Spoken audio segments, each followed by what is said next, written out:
We are now only 4 episodes away from the end of Friends, which is quite upsetting. At this point, the episodes are basically just dangling a load of threads as we get towards the end with, well, the hope with all of those threads will come together, but I won't say any more than that at the moment. And we do get more of that here, more uncertainty about what the future holds. The one where Estelle dies is the 15th episode of season 10. It's directed by Gary Halvorson, and as always, there will be spoilers from now as I go through the episode and share some thoughts. And I guess I'll start off talking about Estelle, and then I'll talk about Chandler and Monica, and then I'll talk about Rachel. So Estelle has died, as the title suggests, and we actually learn this from the paper, but Joey isn't aware of this yet, because as they point out, it's in the paper, Joey's not going to read it. And Phoebe suggests not telling him right away because there's so much upheaval in his life, it would just be too much for him, which I think is fair. He has a right to know, but he's very fragile at the moment. And then later on, Joey is about to phone Estelle because he's not been getting a lot of work recently. And Phoebe realizes that this can't happen, so she makes him promise to not phone Estelle right now. And she says to him the rather beautiful quote, "A promise between friends means never having to give a reason." How lovely. And then she goes outside and phones Joey, pretending to be Estelle. Great performance. I think she did a great job of pretending to be Estelle, and Joey was convinced. And then sometime later we get another brilliant quote from Phoebe. "Patience is the road to understanding, which is the key to a happy heart." It's beautiful, and it's pretty accurate. I love that so much. It's a bit long to go on a t-shirt, but generally, I want that on a t-shirt. And then she phones him again. But this time it's a little bit awkward. We get some fabulous facial expressions from Matt LeBlanc as we, the viewer, know that Joey has just found out from an answer phone message that Estelle has died. He's just learned this.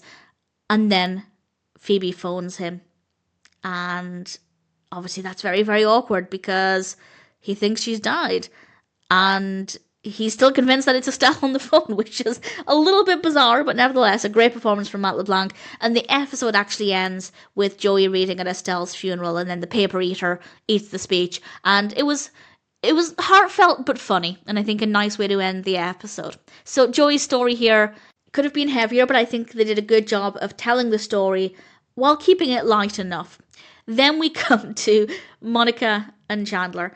And I really, really wish that I could have erased this moment from my mind, this part of the episode, so I could experience it again for the first time, because I would be willing to bet, and I could be wrong, but I'd be willing to bet not one person saw this developing the way it did. Okay, so maybe somebody did, but I think the surprise element here is fantastic. The house next door to the one Chandler and Monica want is on sale.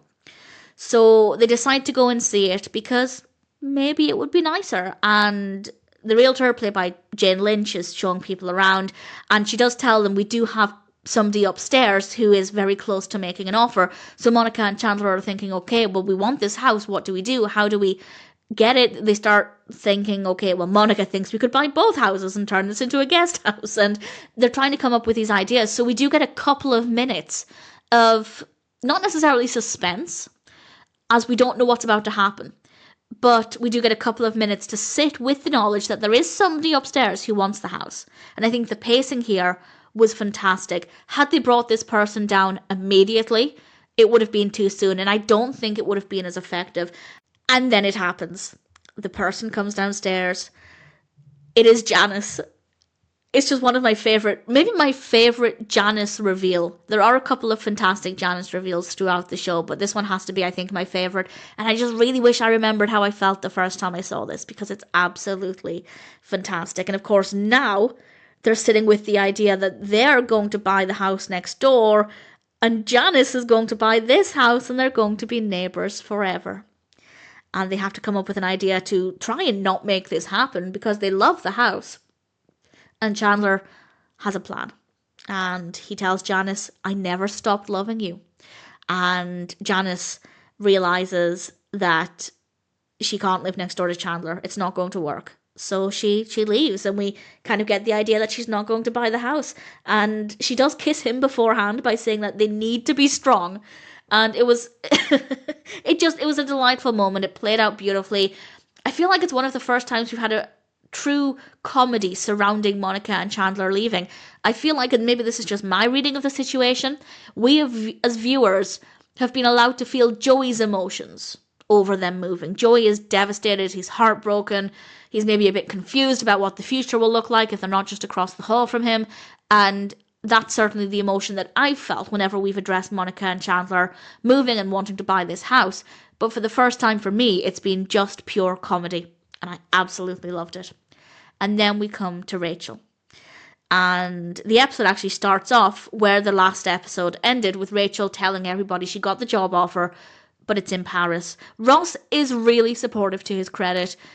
Phoebe and Joey come into the scene, and Joey is less supportive, too much change.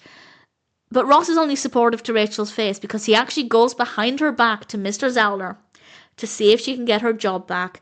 It turns out Zelner's son, Ross, likes dinosaurs, and Ross offers to let Zelner and Ross have a private tour of the museum, and Zelner agrees. So she gets her job back, but Louis Vuitton found out about it, so they've offered her more money, so she's going to Paris. Ross has not given up yet. He goes back to Zelner, and this time he offers a genuine pterodactyl egg replica if he offers Rachel more money. And, well, Zelner's reluctant, but he loves his son. His son will love the genuine pterodactyl egg replica, so he agrees. And I can't help wondering that at this point it would be easier for Ross to just tell Rachel how he feels.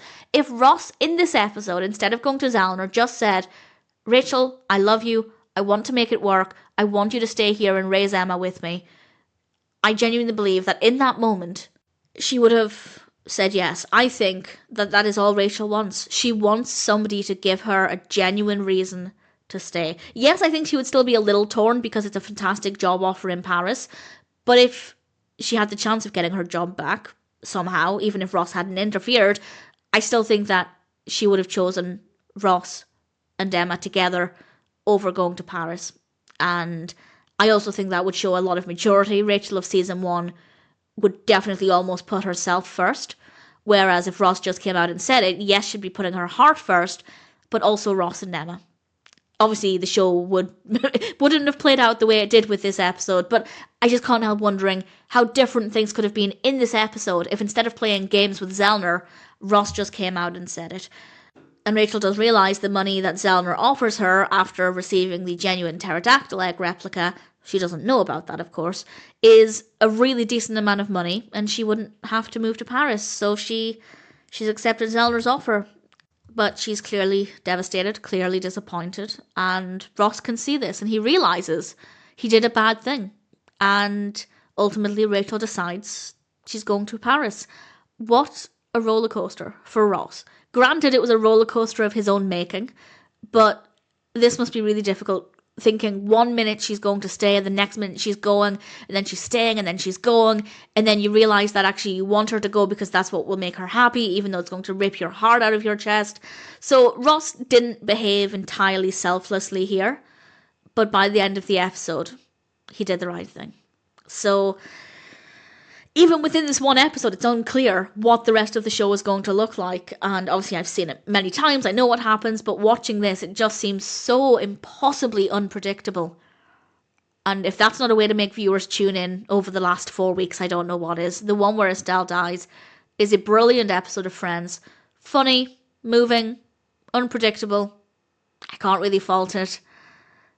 Looking forward to watching the next few episodes, but also dreading watching them at the same time, because it's just, there's a lot of emotion there, but they're brilliantly done. Looking forward to those, and for now, obviously the one where Estelle dies is a pretty fantastic experience.